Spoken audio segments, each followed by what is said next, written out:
who you are, and then we will jump right in. So Brian, if you wouldn't mind starting us off. Yes, Brian Swan, Plymouth, Minnesota. Thank you. Jane? Jane Chapman from Tampa. Thank you. Mark? Mark Smidgen from Sacramento. All right, thank you. Peter? Pete Mulry from Tampa. All right, and Tex, are you there? We've got Goldie the Gopher, but I don't know if Tex is with us. Oh, there he is. No. I can read your lips, but I can't hear you. Now I see Goldie the Gopher. Okay, that's Tex. He's from Minnesota as well. University of Minnesota, to be exact. We'll wait for him to jump back on. Sometimes if you log out and log back in, Tex, that might work for you. All right, and Feffy. Perfect timing. Yeah, I'm here. Okay. We were just doing introductions real quick. Do you want to just say hello? Hello. This is Feffy. I've just gotten in the house, so I need just 30 seconds to take care of some business. I'll be right back. Take your time. All right. Thanks for jumping in. Okay, and Feffy is from Delaware, so she is East Coast as well. All right. What I would like to do first is just get some feedback. Now, I know, no, mostly all of you did. What I'd like to find out is after you had last week to do the demonstration of presenting the emotional tank principle, I would just like to hear some feedback because this is the first time that we've done that in the middle of the course more than just at the end. The previous courses we've done the final mock presentation demo at the very end after we've done all the content. And Ruben and I just thought it would probably be a little bit better to do it sooner than later, just to kind of get the format of it correct and you know, shoot some ideas around and get a little bit of feedback. I know you've never done it the other way, so it's kind of a blind question to say which way do you like better. But I would like to hear some feedback on that. Did you find that to be valuable? Do you think it was helpful to have the feedback and other people in the audience listening to you? Just love to hear your thoughts on that. Yeah, I think it was incredibly valuable. It was. I think you ought to keep that up because it's nice to get some practice in the middle of the course instead of waiting for the end, I'm sure. And the feedback from the peers was great, along with you and Ruben. All right, thanks, Mark. Mm-hmm. Anyone else have comments? Kelly, I agree with Mark. I think it was excellent. Especially the feedback from the other people were super, and just made me more aware of just when you started the course saying you got to really be brief, especially when you're giving a seminar or workshop or whatever, and that really helped me. Mm-hmm. It is amazing how fast time flies. Oh, it really does. Yeah. All right. Thanks, Pete. Jane or Feffy or Tex, I don't know if you guys have any comments on that. I thought it was great. I mean, very helpful to hear what other people have to say about how you think you're giving it and what their takeaway is from how you gave it. So. Okay. Great. Excellent. Well, as I said, oh, go ahead. Is somebody talking? First time I've seen Jane for like 34 years. Oh, there you go. I mentioned 2 years ago, babe. Yeah. Well, that was a short time, but I thought it was very valuable. I think it was the right lesson to give us because it was a little, I know it's the easier and briefest of the three that we're working our way through. Mm-hmm. I was delighted to have you one-on-one because unfortunately no one else was on our call. But I think the time for feedback in the middle or week 4 was very good, and I recommend doing it again that way. Great. All right. Thank you. I appreciate that. And for those of you that don't know, Jane was a former player of Feffy's, so this is cool and ironic all at the same time. You know what, Tex, if you want, I can't really say glad I got to practice and do my video. Oh, okay, cool. If you move your cursor over to the left-hand side of the screen, there's a little chat box, and if you click on that, people that don't have volume, you can actually type in comments. So Tex, if you want to try that, you can always use that little chat box there to use that. Hi, Elizabeth. Thanks for joining us. Hi.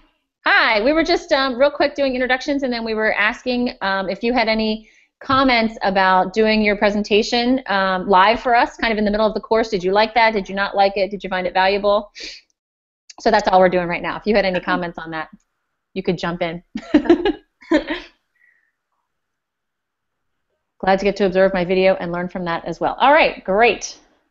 Can you can see Tex's chat, can't you? Can you all see that when he put something in there? Okay. Yes. Just making sure. Okay. So what I want to just start with today, we're going to go through the last principle today, which is honoring the game. And then just to let you know what the next 2 weeks look like, after we do this principle, we are finished with all the content. So what we've done traditionally in the past is this next week coming up was practice week. Practice week was where you get a chance to, again, you can set up an appointment time with us and you can practice your 20-minute demo.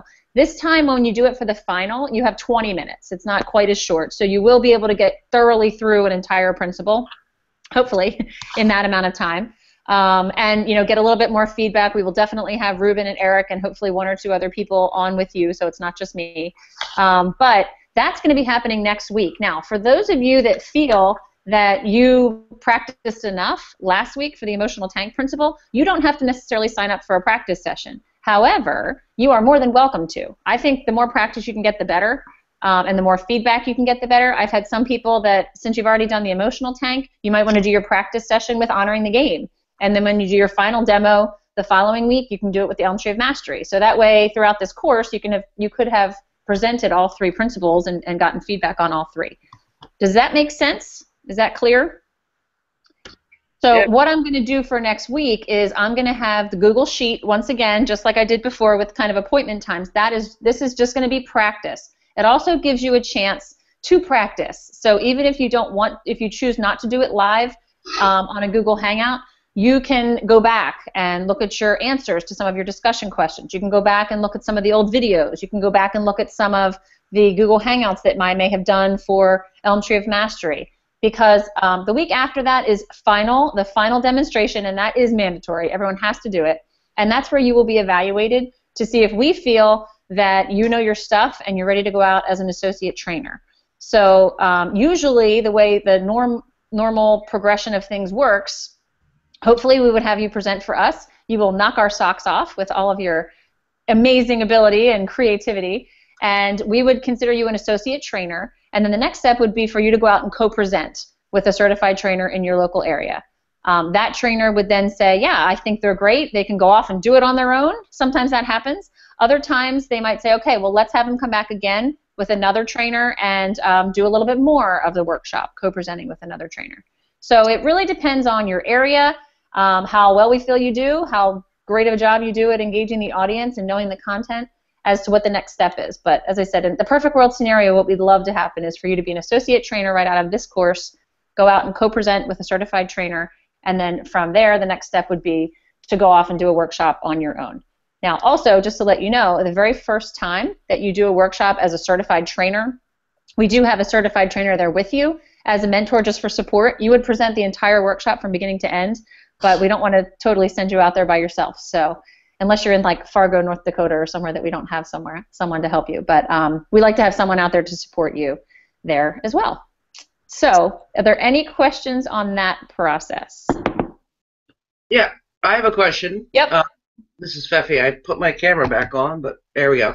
I know that the slides that Lacrosse uses are different than these. Mm-hmm. And I know you mentioned about being able to alter or add slides. So when we present our final or practice, is that the time where we could add a slide or delete a slide or something of that sort, or do we do only what you've given us as the PowerPoint? Okay, that's kind of a weighted question. Because I have said yes in the past. Yes, we like to see your creativity. Yes, we love, you're welcome to add in a picture or a slide that helps out. However, I've had people that have created the wheel again, and it doesn't even look like the principle. So then the following course, we said, you are going to, just for our demonstration purposes, you're going to keep the PowerPoint exactly the way it is for the sake of demo. And then after that, if you have some suggestions or questions, or do you mind if I shift this around, that's fine. One of the things that we don't have a problem with you doing is switching the order, maybe possibly the order of slides. Some people like to put, for example, the Jesse scenario first, or they like to put it last, or maybe the way that the clicker clicks and shows different topics at a time. You're welcome to change that. But for this demo, if you add in a picture, like we had someone that put in a picture of her team, and the whole team was laying in a heart formation, and it was showing, she used it as an example for honoring the game. or honoring one of their teammates. Right. So, I mean, for a personal story, I think that's great. But Right. adding in too much of your own material in the beginning, I think I'd have to caution you. It was a picture that I saw and a quote that I saw that led to a personal story, and it would be Yeah. a slide. So I didn't know if that was appropriate or not. If it's just one slide and it leads to it's a great lead into a story, I say do it. But if it's something that will take us way off track, then no, I probably would stay away from that. Thank you. Yep. All right. Any other questions about next week or the week after?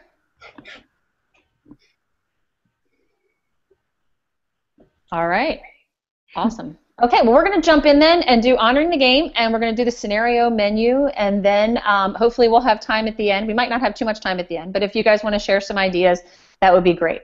All right, so I'm going to try to present this pretty much the way that I normally do in a workshop, and then I might add in some little, trainer-to-trainer comments here and there, but I'll try to stay away from those and just try to go through this as smoothly as I can. So if you remember, this is where we ended up last week. We ended up with a 5-to-1 ratio of positives to criticisms, and we started working on the toolkit of why the magic ratio is so important. To wrap up this principle, we really have to remember that 5-to-1 is what we're striving for. We're striving for the 5-to-1 ratio of positives to criticisms in the overall relationship. As we said, we don't mean boom, boom, boom, great, great, great, great, great, you stink, you stink, you stink. That's not what we're talking about. We're talking about over the course of the entire relationship. When a coach and player relationship is at a ratio of 5-to-1. We call it magic because the behavior of the athlete and the amount of the performance enhancement is magically increased. Players are more coachable, they're ready to go, they're fired up. Now, that being said, is it still good when the ratio is a 2-to-1? Absolutely, it's better than the opposite. Is it better when it's 3-to-1? Yeah. Is it better when it's 10-to-1? Yeah, sometimes that's better too. But we've found 5-to-1 seems to be a magic number that research has backed in all different types of relationships, from students, athletes, musicians, marriages. It seems to be the correct ratio to get that boom, that change in behavior, and that's what we're looking for. So now that we've talked about the Elm Tree of Mastery and how to increase performance, we've talked about the emotional tank and how to get the players really ready to listen and be coachable. The last principle that we're going to talk about is sort of the umbrella that sort of covers all of these principles. They're all intertwined. This last principle, I'm going to show you a quick video that will illustrate this. This principle is called honoring the game. And this principle takes sportsmanship to the next level. Sportsmanship is a word that kids and players and coaches have heard for such a long time. Be a good sport. We're all about sportsmanship awards and character development, which is all fantastic. But at PCA, we're trying to be specific. And we want to get these players to know that the game is bigger than themselves. It's bigger than that moment. We as adults know, looking back, we don't remember the individual score. We might not remember an individual play, but we remember things from the teams that we played on. We remember those lines that our coaches said to us that we keep with us in our hearts. I would like to know if any of you can share with me right now, is there something that you remember from a former coach that you had, that I call it sometimes like a one-liner, a trigger word, a feeling that you got over you, that you have found yourself as a coach now using, something that you remember from a coach a long time ago that just kind of set the tone, or it's something just like that buzzword? For example, I had a coach that always said, believe in yourself. You have to believe in yourself. I believe in you too, but it's more important that you believe in yourself. And that's something that I've told my players that I coach. It's there because they're always looking at me as the coach to say, Coach, do you think I can do it? Do you think I can do it? And I say, I absolutely do, but you have to believe in yourself first. And that was just something that stuck with me. Do any of you have anything you'd like to share that you remember from a coach you had as a kid? I had a college coach who was probably my closest mentor, and then went on to had the opportunity to coach with her at the international level. And before you even talked about complaining, we wouldn't complain to an official, but we'd sort of like sigh or drop our head or whatever. And she had a line that said, "Step up and play." And that focused me right back into stop complaining, stop worrying, stop whatever, and go to the next play. So it's one of those ritual type words that get you back in focus, but I still use it as a result of her using it on me. Yeah, that's great. I love it. Thank you, Feffy, for sharing that. Anyone else have one that you remember deep back in the vault of your youth years? My wrestling coach would say, I am a great believer in luck. The harder I work, the luckier I get. That's a great one. I like that very much. Thanks, Tex. My gymnastics coach would say, before I would get on beam, she'd say the only thing you have to fear is fear itself. Mm-hmm. Good one. Absolutely. Or she'd say, oh, another one. She'd say, you got it in the bag. She had a brown paper bag. She's like, it's in the bag. And she would bring it to everyone. Oh, that's cool. I like that. I like that. My husband coached swimming, and he was a swimmer for many, many years. And I asked him this question, and he said, I remember my youth coach used to say, save me the big chunks. And I said, what was that all about? And he said, well, after a swim practice that was really tough, sort of what Pfeffi was saying, and the kids were like whining, and, oh, I feel sick. That was so hard. I'm going to throw up. And the coach would say, save me the big chunks. Now get back in the pool. I said, really? That's what you remember? I love it. All right. Anyone else? All right. Well, I'm going to show you an example. Anybody familiar with this story? This happened in 2008. It actually won the 2008 ESPY Award. Some of you may be familiar with this. It comes out of Central Washington University. And I'm going to show you a video that you may or may not be familiar with. But this really encapsulates what we're talking about in terms of honoring the game. So then the video will play. In a small town in the middle of Washington State, on a field inside a chain-link fence, in a game fewer than 100 people saw. A home run memorable not for the distance it traveled, or the game it decided, but for the meaning it carried. As a senior, this was Sarah Tucholsky's last chance to win a championship. She'd never hit a home run before, not in college, not in her life. The top of the second inning with 2 runners on the second pitch, that changed.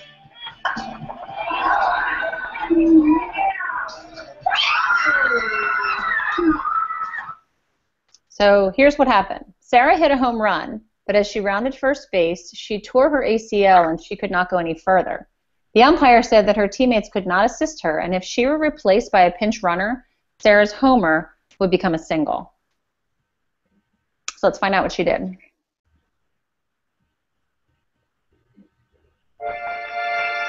That's when Central Washington's Mallory Holtman, a player with more home runs than any other in conference history, a player for the opposing team, spoke up. I went to the home plate umpire and asked if we could pick her up and carry her, and he looked at me a little strange. And she says, you hit the ball over the fence, you deserve it. For that reason only, because she deserved it, Holtman and Wallace began to carry the injured Tucholsky, stopping to touch her left foot on each base as the three made their way around the diamond. That's the first home run of the season for number 8, Sarah Tucholsky. Okay. At this point, there's usually dead silence in the room, and everybody's getting the goosebumps off their arms. All right. I'd like you to think about that scenario that I just showed you. Whether you're familiar with it or not, a lot of us have seen that story, and we thought, wow, that's just a great example of sportsmanship. What I want you to do is think about that as if you were their coach. And if you were the coach of Liz Wallace and Mallory Holtman, the coach didn't tell them to do that. The coach didn't say, hey, girls, this is what you have to do. Stop the game. Pick her up. That's what we do here. And the neatest thing was in a lot of the interviews after this event, the coach said she wasn't surprised at all that those two girls did that because she knows them and she knows their character. And, of course, they would have done that. But as a coach, would your players have done something like that? I just want you to think about that for a second. The team that you're coaching now, would it be something that you would just assume they would do? Or would you be as shocked as the rest of the world when they heard this story? So shocked, in fact, this was so abnormal that it actually won an ESPY award for great sportsmanship. And when I first heard this, I thought, this is such a fantastic story. And then when it was shared by PCA, I heard Jim Thompson once say, we want this to be the norm. We don't want this to be shocking. We want to look at players that would not do something like that and say, they are going against what everybody else would do. So the culture shift that we're trying to put together in PCA is based on players like this. And you've probably heard story after story of players that have done things that have shocked us in a good way. And that's what we're trying to bring about. Those are the stories we want to share with our players.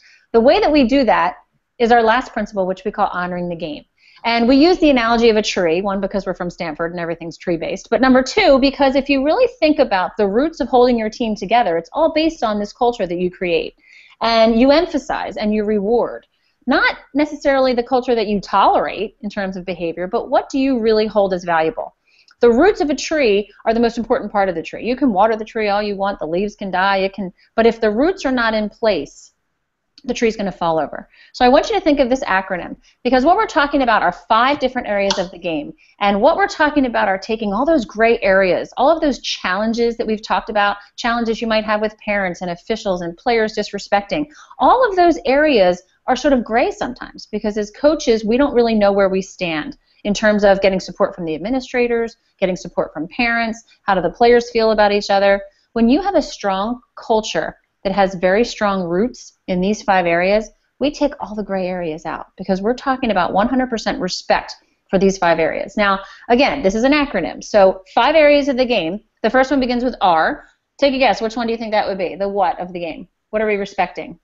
Rules. Good job. The rules of the game. Now, when we talk about respect for the rules, that seems pretty obvious. However, I want you to think about a sport that you coach. And I would like to hear an example from at least 3 different sports of a time when a rule might be broken in your individual sport, but it's quote-unquote just how you play the game. It just happens. If you get away with it, you get away with it. That's just what it is. My example I always say is I played field hockey for many, many years. In field hockey, you're not allowed to touch the ball with your foot. But any of you that have ever seen a field hockey game, especially at the junior high level, when you're in a scramble in front of the goal and there's feet kicking all over the place, the ball can touch feet left and right, and the referee might not see it. And there's been many a time when my big size 11 foot hit a ball. It might not have gone where I wanted it to go, but I didn't say, oh, ref, sorry, it hit my feet. It's just part of the game. It's just what happens sometimes. So do any of you have a rules story specific to your sport where you've kind of gotten away with it a little bit? Because that's the culture of the team. That's the way it works. In lacrosse, I've seen people in the draw circle, when the ball goes in the air to start after each goal, abuse rules that are set in stone about what you're supposed to do and not supposed to do. And that's probably the one place, as in the men's game with face-offs, where the rules are very, very difficult to manage by an umpire, by only 2 umpires on the field, when you have 5 people around the area jockeying for position and pushing and shoving and doing other things. And I work strongly with my girls about the right thing to do, and if the wrong thing is happening to them, then they're to speak to the official through the captain. Thank you. That just brought back some harrowing memories as you're speaking to somebody that played center for about 8 years in lacrosse. Thank you. I recognize that. Yes. Thanks for that example. All right, how about another sport besides lacrosse, besides field hockey? Swimming. Okay, give me an example from swimming. Coming off the wall when you're swimming breaststroke and you do your long pull down and you're underwater for a long time, it's illegal to do a dolphin kick. Mm-hmm. But it happens a lot. Yeah, absolutely. It sure does. All right, Tech says, in wrestling, you're not supposed to control your opponent by wrapping your arms around them without the control of an arm or wrist. It's called clasping, but sometimes the referees don't see it. All right, good example. How about in baseball? Are there any in baseball? Kelly, I'll give you a baseball one. Okay. I observed in a game that a coach would teach their players, a runner in scoring position at second base, to cut the third base bag short and not hit it, score a run. So, you know, and probably was never called, but not a great way to, you know, damage a rule and damage the kids too at the same time. Absolutely. So what we teach in honoring the game is not only the actual rule, but the spirit of the rule as well. And when kids are getting away with things left and right in practice and not getting called for it, that's how they're going to play in the game. So it's okay to teach your players to go up to an official and admit when they've made a mistake. Or say, oh, you know what, ref, you might have missed that one. I play in an adult volleyball league right now, and it's constantly up to us to say if the ball's out or in. And it's very tough when the ref says, oh, no, the ball was definitely in, and I'm going, it was out. You know, it's hard to admit that sometimes when the ref is calling something in your favor. I have a 12-year-old team of girls lacrosse, and it's the first time they're dealing with restraining lines and offsides, and it's very, very difficult. And I had a girl the second game of the season last year stop in the middle of she didn't have the ball, but she stopped in the middle of the game and she started screaming, I'm offsides! I'm offsides! And she wanted to stop the whole game. And I thought, oh my gosh, I'm glad we taught her that, but we don't necessarily want you to stop the game to tell everybody that you're making a foul right now. But it was cool that she learned that, and that was so important to her.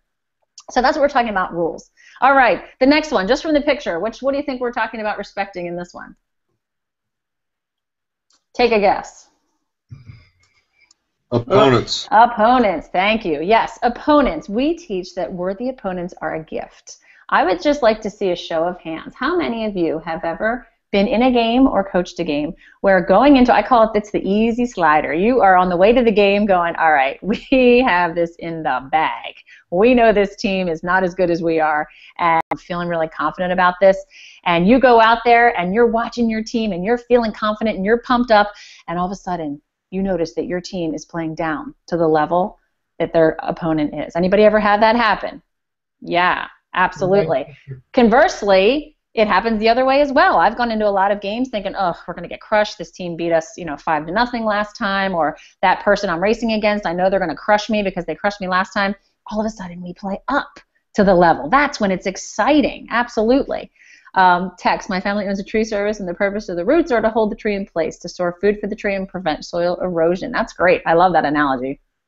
That's awesome. That's okay. That's great.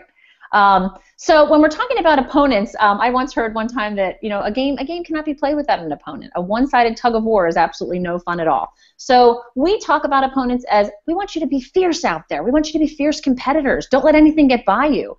However, if you knock somebody over in the face of competition, give them a hand when the play's over and help them up. So we talk about respecting opponents in terms of not being weak, not giving the ball away, being fierce competitors. But being a fierce competitor means offering them respect. We once, every year we'd go up and play Dartmouth University in field hockey in college, and I remember very, very specifically every time we drove up there, it was usually October, freezing cold up in New Hampshire, and every single time our bus would show up, usually the night before the game, we had 3 or 4 players from Dartmouth that greeted us, came to the hotel wherever we were, came onto the bus and said, hi, St. Joe's, we just want to welcome you to Dartmouth. We're really excited to play tomorrow, and they would bring like hot chocolate, they would bring us lollipops sometimes, just to really make us feel welcome. And then when we'd show up at the field, there was always a banner that said, welcome St. Joe's, we're glad you're here. And just right off the bat, that set the tone that we were respected and we were wanted to be there. Now, a couple times we would feel really great about ourselves, and then they'd go and kick our butts, which was even more respectful of the opponents when they could be that sweet and that nice and such great competitors. All right, the next one, and this is a picture that's a little tough to see. The next one is respect for officials. Anyone want to take a guess? Which sport is losing officials the fastest? Which sport is the most difficult to get officials for? I'm going to let you vote. I'm going to give you 3 choices. Okay. Is it basketball? Is it football? Or is it lacrosse? Okay, how many of you say basketball? Hands up. Take a vote.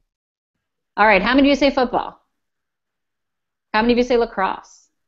All right, the correct answer is lacrosse. Lacrosse is one of the most difficult sports to get officials for. Now, it also could be because it's one of the fastest growing sports as well. But the reason that we're having trouble getting officials, believe it or not, is not because of the pay. Officials are saying, they're getting paid pretty well per hour for being out there. It is because of disrespect. And I have an uncle that was a police officer, and my uncle always said to me, never buy a red car, because red cars always get pulled over twice as much as other colored cars. Usually sports cars are red. I don't care if you're driving a red minivan. Don't buy a red car because they get pulled over more. And he always said, too, don't have a red face when you're coaching, because you're going to get more calls called against you if you're the coach screaming with the red face. And I always remember that in my games. Whenever I'm up against an official that made a bad call or made a bad play, I just remember to keep my cool, because if I show the official that I'm angry, the call, maybe a close call in the next one, is not going to go in my favor. Teaching the players that the officials are people too. It's okay to teach a mistake ritual to your team when an official has made a bad call. You know what, Mark, you got to flush it. The official did the best they could. They missed it. We got to move on. Okay, next play. Get on to the next play. Somehow kids blame officials a lot more than they blame themselves sometimes at younger ages. And it's really important to teach the kids that officials are people too and they make mistakes. I often have officials go over and shake the hands of my players. Can you give my players a quick message beforehand? Tell them a little bit about what you're looking for. I've never had an official turn me down. from the junior high level all the way up through college level. Have an official go over and introduce themselves. It really goes a long way with the official too. The next one is teammates. When we're talking about respecting teammates, we're talking about on and off the field. And we're going to talk about this one a little bit more in a minute, but there's probably some things that you do on your team for team bonding. And I'd love to hear some of these things that you do that have nothing to do with your sport that you found are really valuable in helping your teammates respect each other. What I'd like you to do is turn to a partner right now and just share with them something either you remember when you were on a team, something fun that your team did, or something that you've done with a team that you coach. Okay, go ahead. So I'll give you about a minute or so. There's laughter. There's always giggling in the room. I hear adults joking back and forth about remembering. Could I hear one of your stories, something you remember or something you do with a team for kind of a team respect, bonding, team building activity?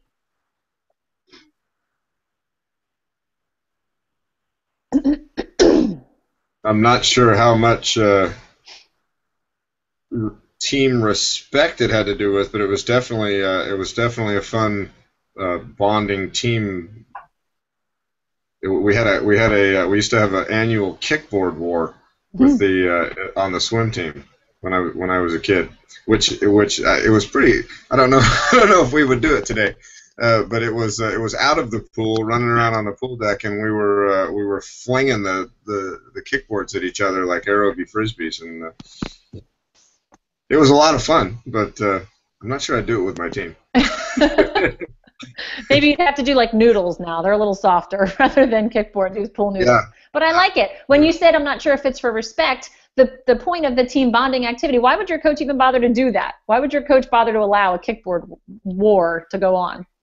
It was certainly to have fun as a team and not be working 24/7. So you know, it was a big E-tank filler. Absolutely. Sure. Absolutely. And anytime you can build up E-tanks in your players, they're going to have more respect for their other people that they're with. I remember playing on a team. We used to do a water balloon catch. In lacrosse, it was always water balloons catching with lacrosse sticks. That was something I remember. And I remember we had a girl on our team that couldn't catch a lacrosse ball to save her life. Her name was Casey. And for some reason, when it came to water balloons, she was always the last one in the water balloon toss, because she didn't have that quick wit, she didn't have that speed, but she had that real gentle catch. And it showed us respect. Like, wow, Casey was so awesome at this. Everybody wanted to be Casey's partner when it was time for the water balloon toss. And it gave us a little level of respect for her. Absolutely. Somebody else, share with me another fun team bonding activity you remember. I was fortunate to have a person who does a lot of outdoor games back in the 90s, where the in thing then was to teach. And she would, on a rainy, lousy day, and we were stuck in the gym, she would always do something. And the one that I remember the best, that I thought really helped the team the most, is they lined up shoulder to shoulder. And then the first one sat on the second one's knees, who sat on the third one's knees, who had the fourth one's knees, all the way down like 20 people. And the whole concept was, could you hold up your partner and could you have their back? And how long could they hold that physical position to support their teammate? Mm-hmm. I love it. I love that for the fun of it. It probably only took about less than 5 minutes for it to happen. And what a great lesson in having your teammates' backs and supporting your team. That's a great one. Thank you for sharing. So sometimes we don't look at these, I know a lot of teams that say, oh, we don't have time for all that fun, goofy stuff. We don't have time for all those crazy games.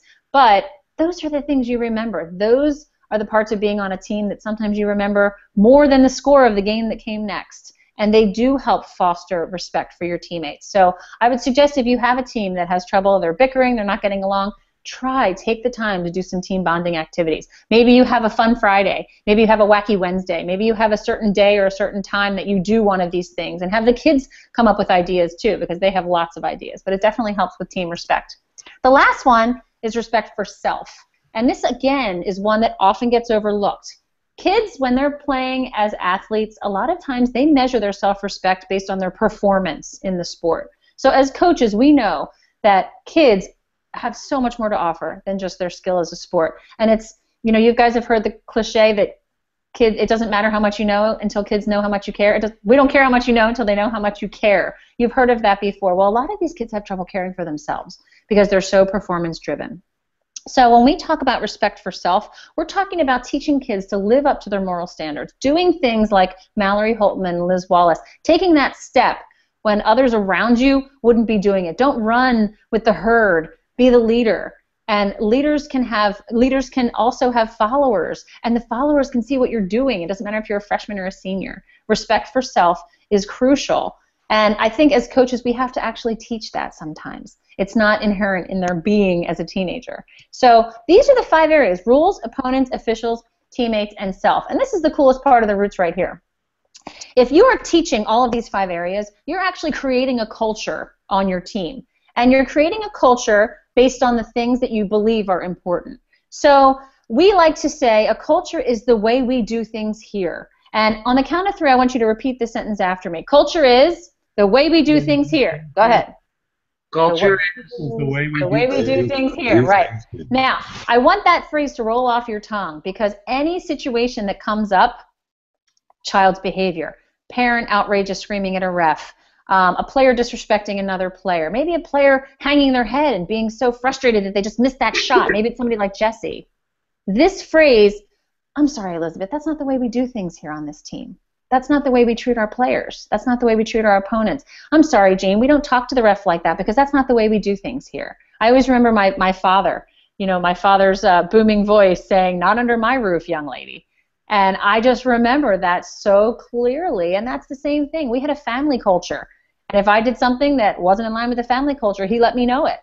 The kids that are on your team for that period of time are under your care. They're under your umbrella of honoring the game. Their life outside of this might be chaos and crazy and a completely different culture. It's a culture that's mandated by society and what society tells them is valuable. But while they're in your care on your team, you have control of the culture that you create. And I don't care if you had a lousy culture last year.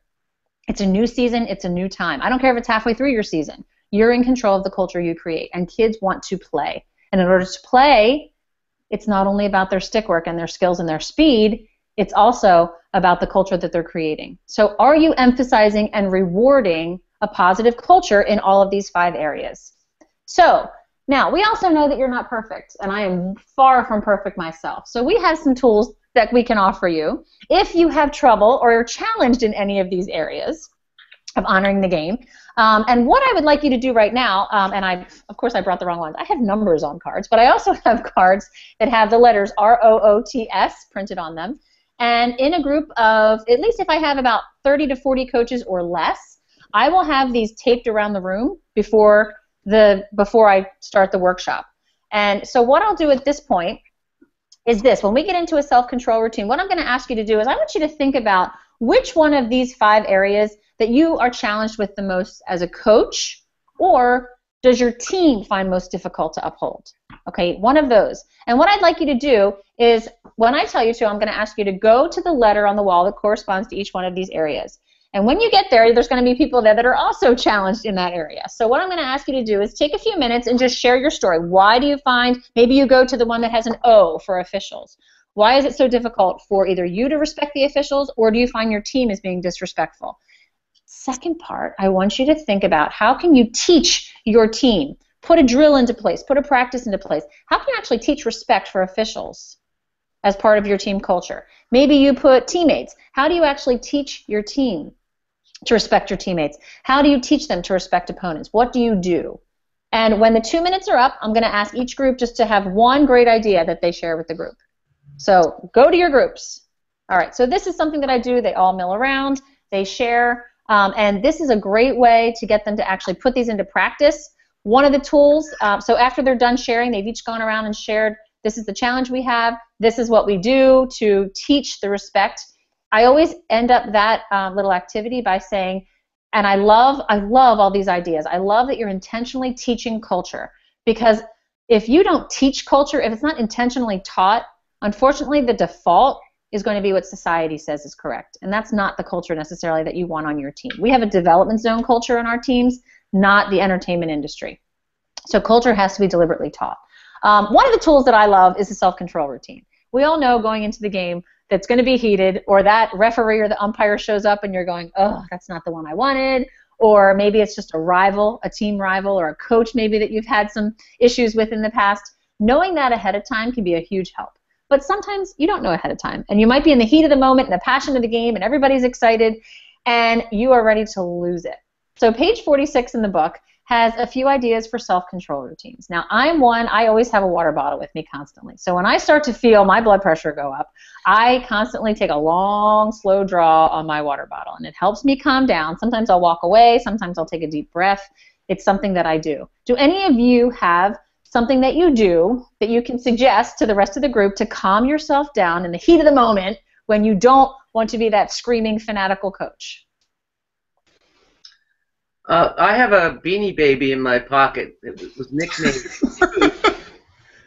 Scoop was a pelican, and Scoop is a term used for a skill in lacrosse.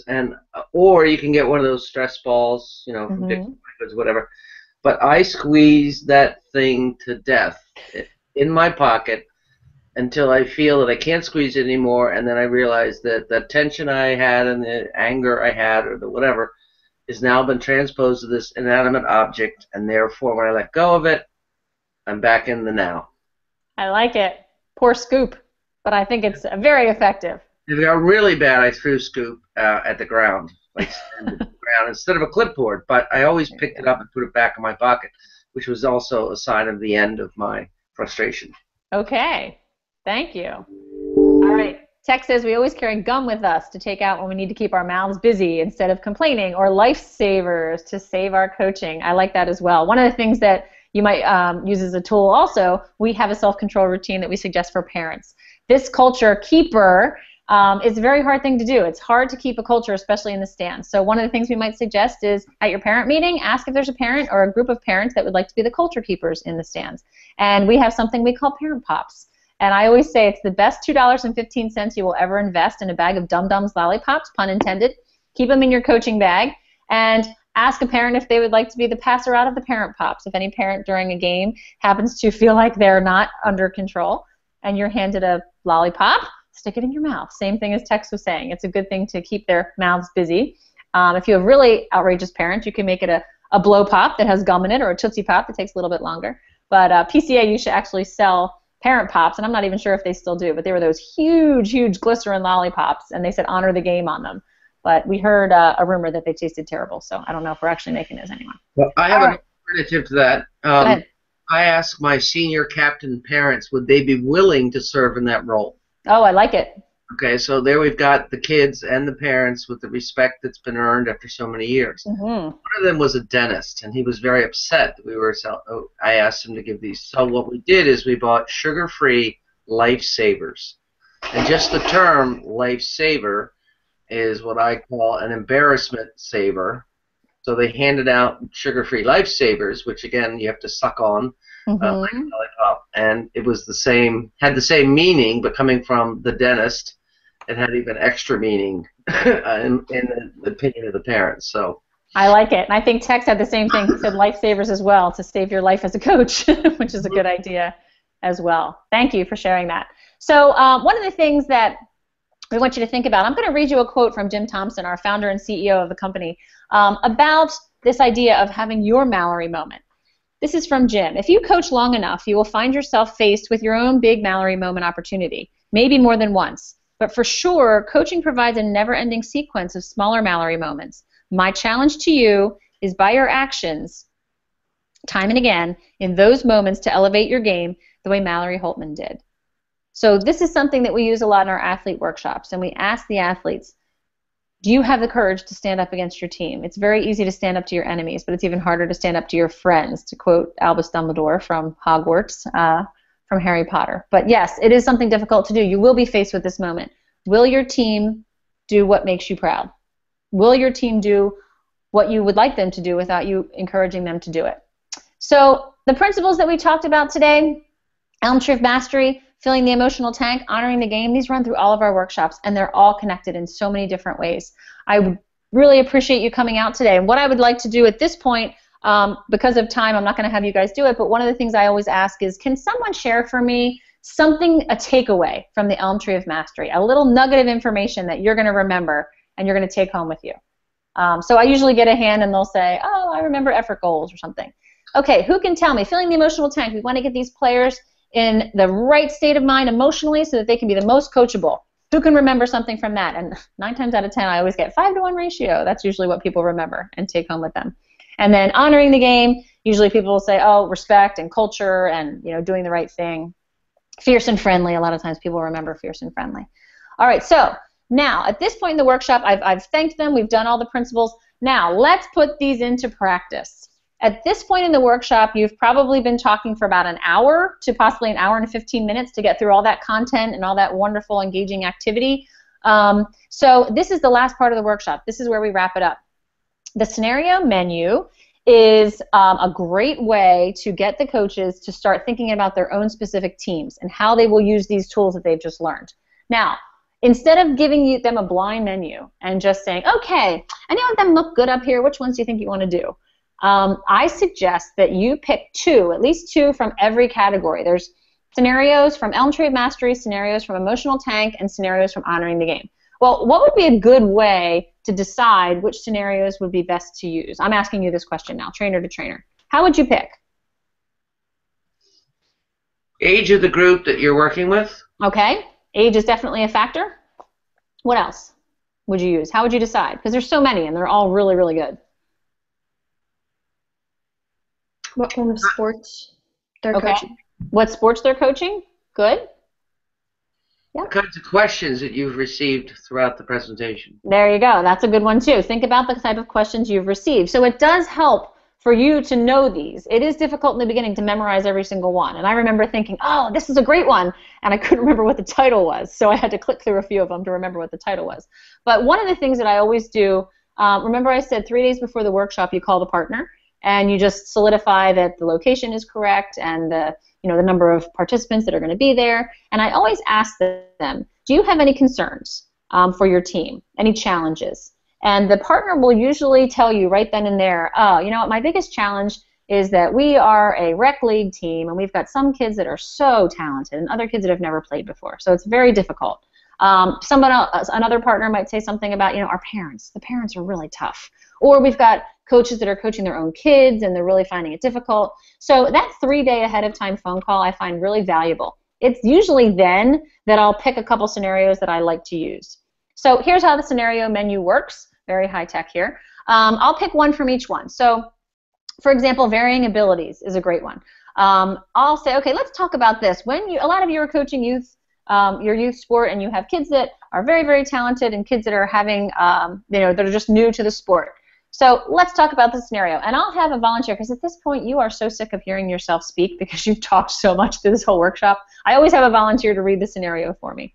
So if one of you wanted to read it, you have here's the scenario. You have a wide range of ability on your team. A couple of players are stars and could compete well at a higher age group. Many players are average and a few are very raw. You've noticed the better players criticizing the weaker ones. How do you forge these players of wildly varying abilities into a real team?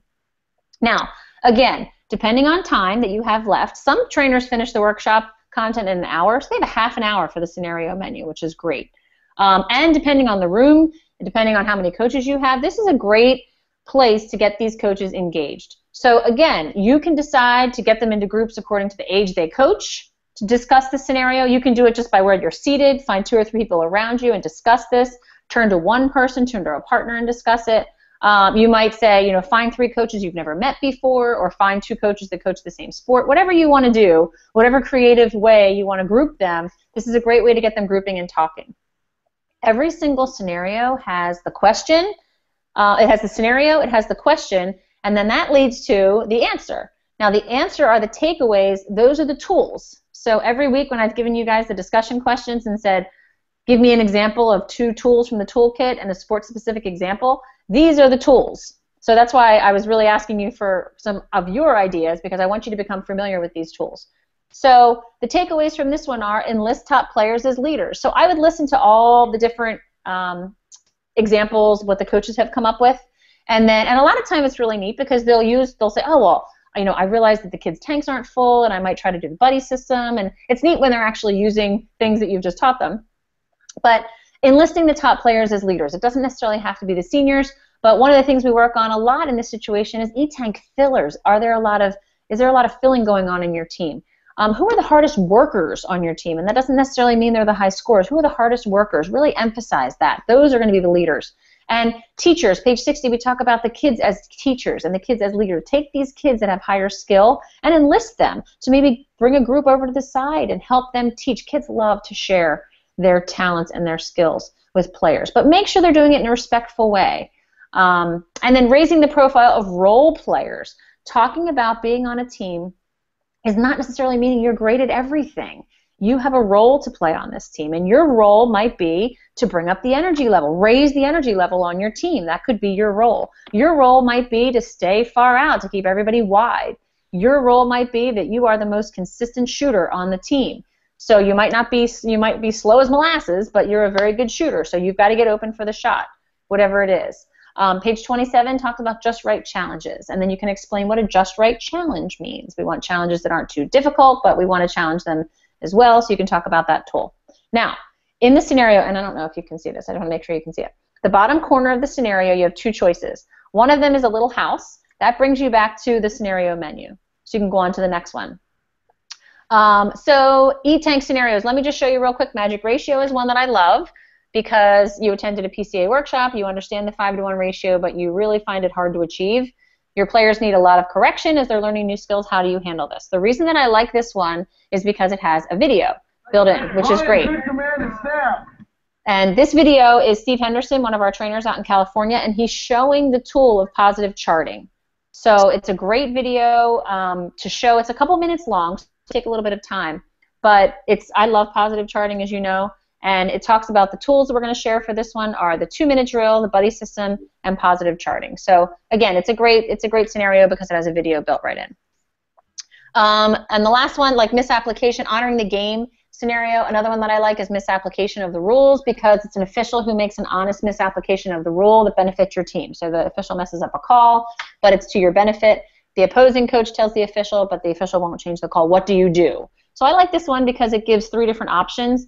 Would you encourage the official to correct the mistake? Would you talk to the official at halftime? Or would you say nothing? It's the official's call. So this is fun because you can say, okay, all of you that say number 1, stand over there. Number 2 in the middle. Number 3 over here. And it's, kind of gets a little debate going. It's a good talking point on how you would handle it with your team. So, again, here are the takeaways. The takeaways are always the tools. There is lots of ambiguity in life. Look to the principal for direction. Ask, what best honors the game? What's the best thing to do right now? But whatever you do, remember, it's a teachable moment. And I always say you're coaching in a fishbowl, so be careful. What you model is what your players are going to follow. And then narrated modeling is on page 48 in your book. They can open up the book and show page 48. Now, depending on the time, you might only get through 2 scenarios. You might only get through 1.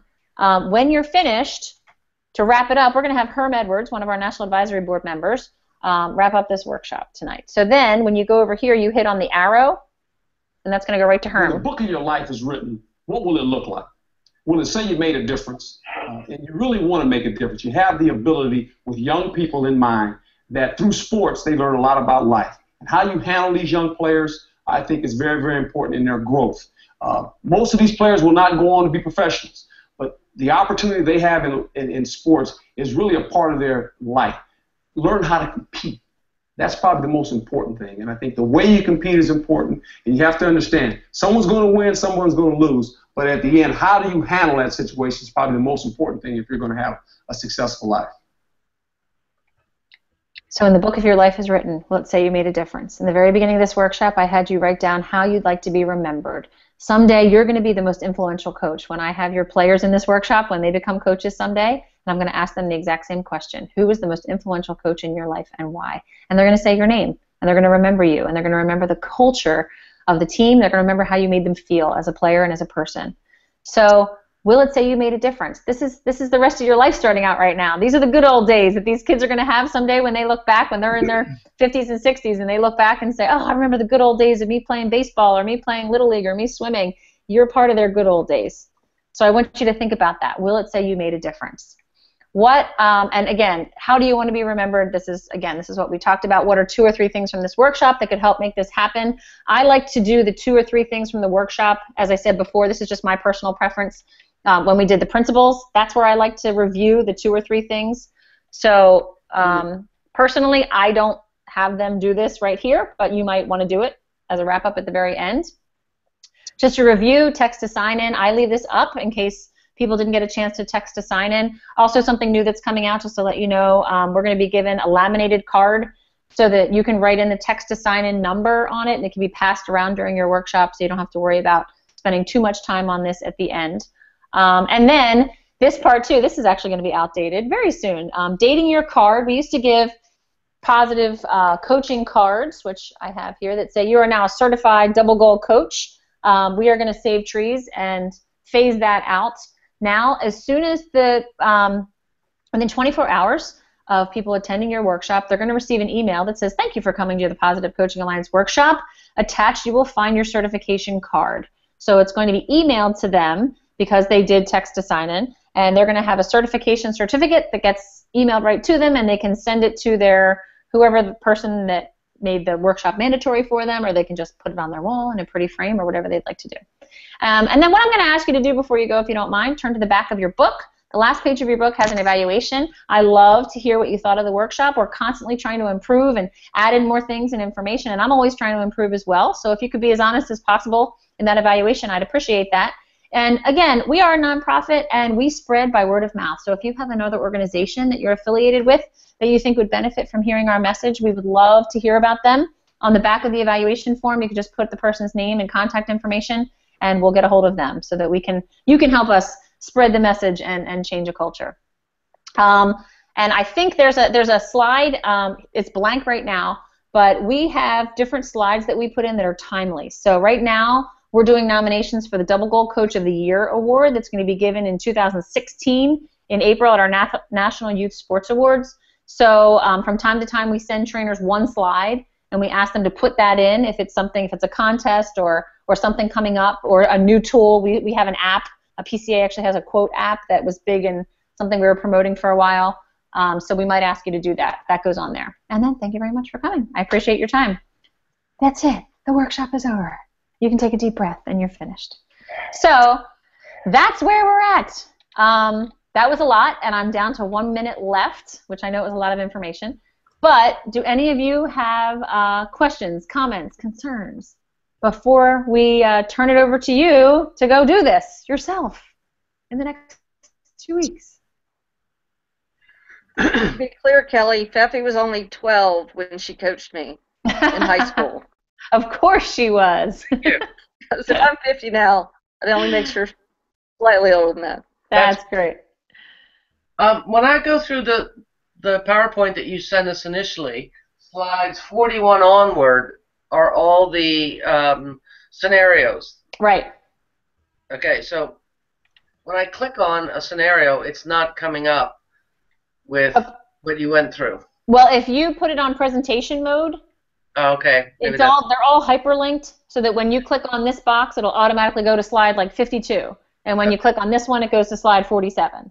So it's not set up so that you would go through them sequentially because it wants you to bounce around. I'm like, how am I going to find that in the middle of a group? Yeah.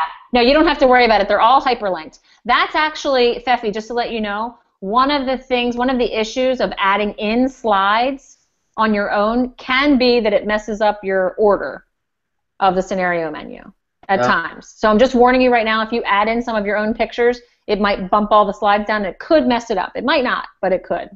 Okay, there's one other in here about a new online tool, PCA Development Zone. Yes. For that. Yep, that's it. That's another resource that we'd like you to share on our website. And I didn't have that one up here, but that's another one that's it's just a PR. We have resources available for coaches. If you haven't looked at the Development Zone website yet, I encourage you to do it. It's the WebMD for coaches. It's a searchable database of information, coaching tools, and tips for coaches, parents, athletes. It's phenomenal. It's got videos and PDFs and things you can download and use right away. So definitely something worth doing. If you have Wi-Fi available at your workshops, it's nice to pull up the page and show the audience where it is and how to navigate it. So that's something I do if I do have Wi-Fi available. Okay. All right. Well, so for next week then, again, look for an email from me if you'd like to sign up for a practice time. Ruben and I highly encourage you to do a practice session because then the following week, looking at my calendar right now, So next week is the 9th through the 13th. That's practice week. And then the final week is going to be the 16th through the 20th. And that's when you're doing your stuff. And we're going to decide if we feel like you're ready or you're not. So the final exam, we would like you to go straight, smooth through. If you have the practice session and you stop and you say, oh, I'm not sure if I'm going to do this yet, or can I try this, that's okay for the practice session. But for the final session, we would like you to be game ready to go as if we were your audience. And I know some of the local chapters, like I know Tex, you're actually doing that live in the office for your final audition, so lucky you. Some of the chapters like to do them live. But we go through the Google Hangout first if that's not an option in your area. I have 2 U.S. lacrosse clinics back-to-back, and I'm teaching PCA already. All right. I can come out. Let me know where they are.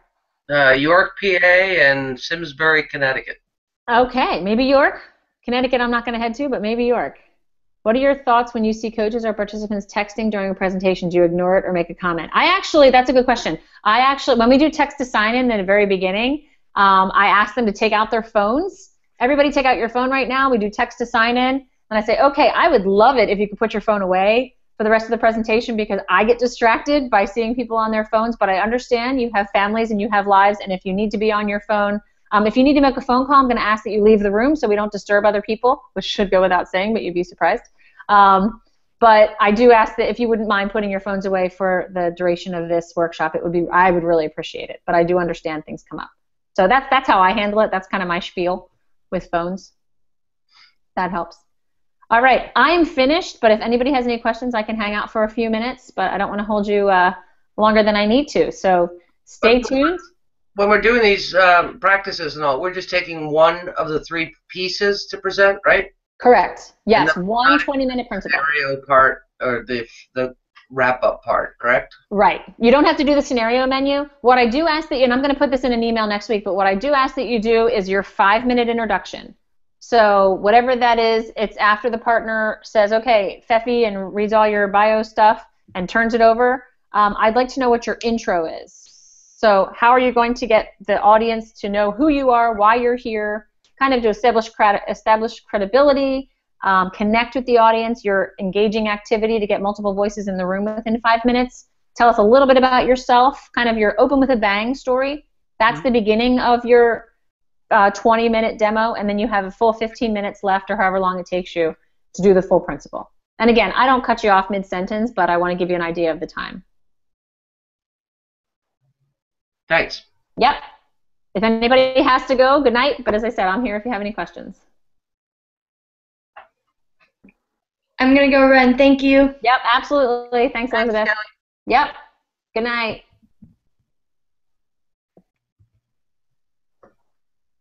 Actually, Fefi, if you're still there, I have a quick question for you. Yes, ma'am. There's a workshop on December 5th. Council Rock, Youth Lacrosse. Really? It's either, no, it might be the 4th. I have to double check. It could be the 4th. Sonia emailed me about it and asked if I had any associate trainers that are a lacrosse background that would be interested in doing it, and I said, let me check with Fefi. It's going to be in Trenton, which is right next to Council Rock. Yeah, I know where the area is. Yeah, and I think it's on Friday night. Let me see. Of course, I can't find it now that I'm looking for it. Well, tomorrow. I'd have to ask off work. Okay. Not a problem, because Saturday afternoon I'm off, because Sunday the 6th is one of my Connecticut PCA.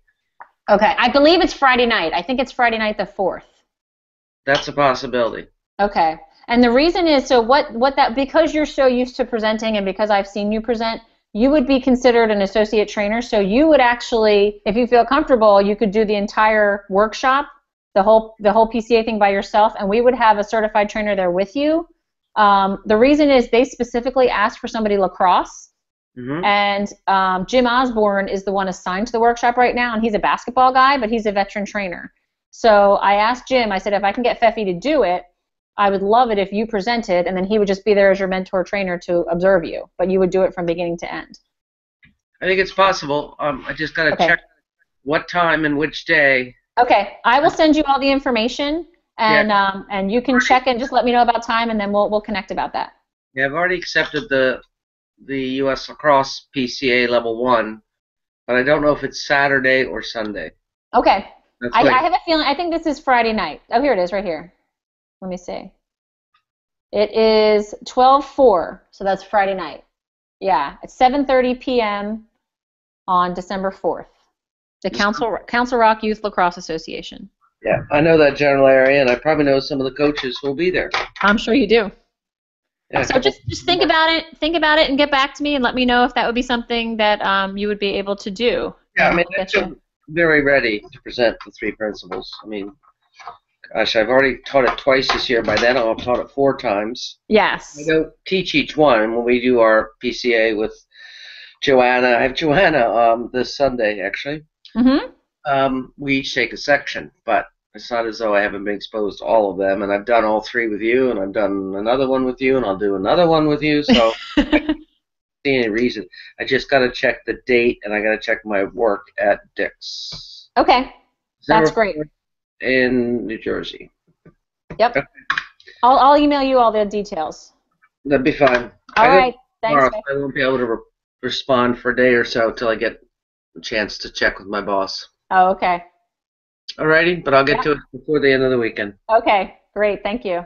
Righto. Bye. Bye-bye. Tex, I saw your comment. I did it with a beach ball. I didn't have a football, but I had my beach ball half inflated for the beginning of the workshop, and it was great. It was great. They really liked it. And then I got a chance to inflate my beach ball the rest of the way, and I used that for the rest of my workshop. So it was very cool. Thank you for the idea. And Tex, also, I have you down for November 16th. Is that right? I have 4 p.m., so I guess it's 3 p.m. your time. You're going to be doing your final demo in the office with Deb? Yes. Okay, cool. So if you would like to practice next week before you do that live with her, I think it would be great to do that as a practice demo for us, whichever principal you're going to do for her, because I think she usually has about 5 or 6 people. Deborah Edwards is awesome at getting new trainers out there to do this. So she'll have an audience there for you of some board members and some trainers and things like that. So hopefully Brian will be able to be there too. But I'll leave the schedule. I'll send you the sheet again that has open times. If there's a time on that sheet that does not work for you, let me know and I can squeeze you in. I usually just base those times around my work hours, and then I try to put a few evening hours in there as well. So, all right, cool. Mark, did you have any questions? I just wanted to let you know I was set up to go observe a double coach seminar on the 14th. Of November? Next Saturday. Oh, great. And do you know who's doing that? No, I don't. They're doing 2 at the same time. Okay. It's at what is it? Maryhill School or something like that. Okay. Anyway, yeah, they're doing. I think they're doing a coach and an athlete one. Okay. Cool. And so I hopefully we'll be able to bounce back between the 2, but I'm really interested in seeing the double goal coach one. Yeah, I'm looking it up now to see who's doing it. Let me see. That will be Sacramento Waldorf. Okay. Let's see. Kathy Toon. Okay. Oh wow, she's going all over to Sacramento. Okay, cool. Kathy Toon. She's from the Bay Area. Oh, okay. She is one of. Oh, it's parent. It says it's a parent workshop. Hold on. Oh yeah, it might have been a double goal and a parent. Okay, it's developing competitors. Yeah, Paul. Okay, so yeah, Paul Solitsky is an interesting trainer. He is a professor I think he's a professor at UC Davis, if I'm not wrong. Okay. He's a little different. He's got a different flavor to him. He's very. I should stop this broadcast. Hold on.